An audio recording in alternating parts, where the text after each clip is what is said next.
উৎসব মরশুমেই হতে পারে হামলা, এই মুহূর্তে আশঙ্কা করা হচ্ছে। অবশ্য হামলার ছক কষছে আল কায়দা। সন্ত্রাসবাদী সংগঠন আল কায়দা এবং তারই পর্দা ফাঁস করল এবার গুজরাট পুলিশ। জঙ্গি ধৃত শমা পারভিনকে জেরা করে গুজরাট পুলিশের হাতে এসেছে নয়া তথ্য।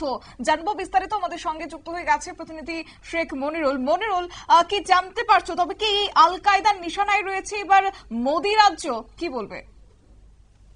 দেখো, শুধু মোদির রাজ্যই নয়, দুর্গাপূজার সময় বা উৎসবের মরশুমে গোটা ভারত জুড়ে কিন্তু হামলার ছক কষেছে আল কায়দা।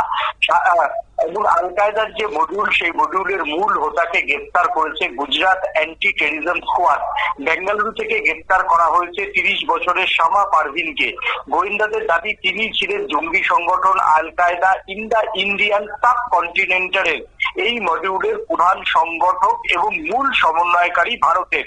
এই গ্রেফতারের আগে গত 23শে জুলাই গুজরাট পুলিশের সন্দেহে গুজরাট পুলিশ আরো 4 জনকে আল কায়দার জঙ্গিতে ভারতের 4 জনকে গ্রেফতার করে। তাদের নাম হচ্ছে মোহাম্মদ ফারদিন, সেফিউল্লাহ কুরেশি, জিসান আলী এবং মোহাম্মদ ফাইকের।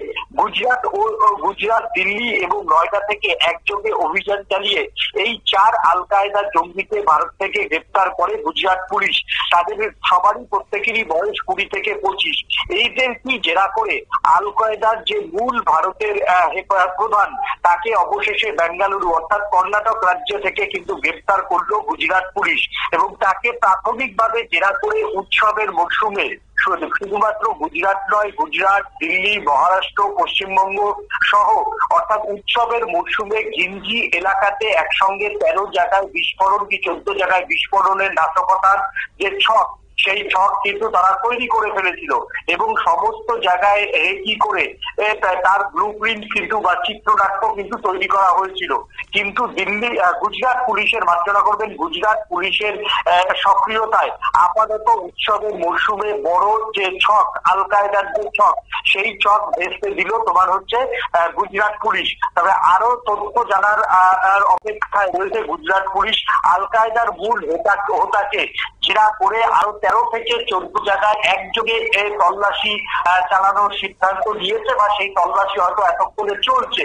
যেহেতু বিষয়টি অত্যন্ত গোপনীয়তার সঙ্গে বজায় রেখে এই তল্লাশি অভিযান চলছে, তবে 13 জায়গায় ভারতের কোন কোন জায়গায় গুজরাট এবং সেই রাজ্যের পুলিশের যৌথ অভিযান চলছে সেটা কিন্তু এখনো পর্যন্ত জানা যায়নি। তবে আল কায়দার যে মূল চক্রী, সেই মূল চক্রী ধরা পড়াতে উৎসবের মরশুমের আগে স্বভাবতই নিঃশ্বাস ফেলবে ভারতবাসী। কারণ উৎসবের মরশুমে যদি বিস্ফোরণ হতো তাহলে কিন্তু প্রচুর মানুষের প্রাণহানি এবং ক্ষয়ক্ষতির পরিমাণ ভারতে বাড়ত বলেই মনে করছেন ওয়াকিবহাল মহল। ধন্যবাদ। আপনারা শুনলেন, অর্থাৎ দেশ জুড়ে যখন উৎসব মরশুম আসার পালা, ঠিক সেই সময়টাতে দেশে এবার হামলার ছক কষছে আল কায়দা। গুজরাট পুলিশ অবশ্য তদন্তে নেমে তারা এই ইঙ্গিতে দিয়েছেন এবং তারই মধ্যে দেশের 18টি জায়গাতে লিঙ্কম্যানদের গ্রেফতার করতে সক্রিয় রয়েছে এবারে এসটিএফ। নিয়ে নিচ্ছে ছোট্ট একটি বিজ্ঞাপন বিরতি, সঙ্গে থাকুন।